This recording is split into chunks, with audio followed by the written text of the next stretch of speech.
Health Canada is set to announce the next steps of its long overdue review of recreational cannabis, which was supposed to start last year. But even before those findings are even released, there are urgent calls for reform by many who say the market is oversaturated. CTV's Adrian Gabriel on the challenges of a budding industry. It began with a green rush across the country, though fears are mounting Canada's deeply rooted cannabis industry could go up in smoke. A lot of these mom and pop businesses are going to go bankrupt. They're going to lose their life savings. In major urban areas, city streets are becoming saturated with shops. Look no further than Toronto, which now has more weed stores than Tim Hortons locations.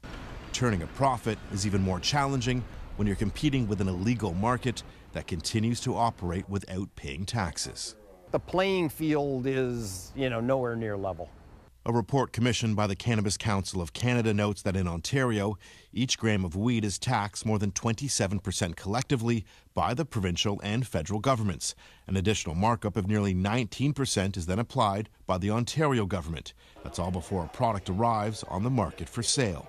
No other sector could deal with a tax bite that's like that. Major cannabis producers are also finding themselves with a smaller piece of the pot pie.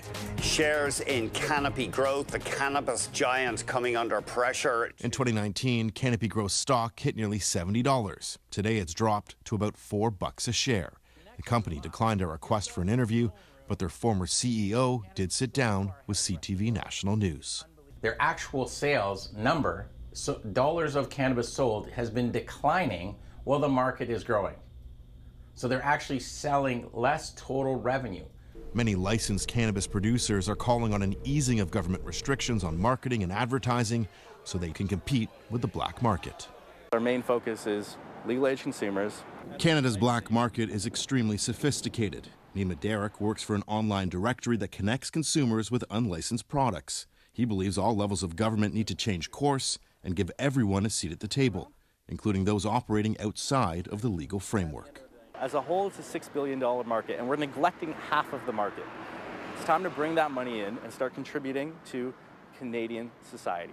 Health Canada tells us they're committed to an evidence-based process for their upcoming review. This comes just as another major player, Aurora Cannabis, reports a fourth quarter loss of a little over $600 million.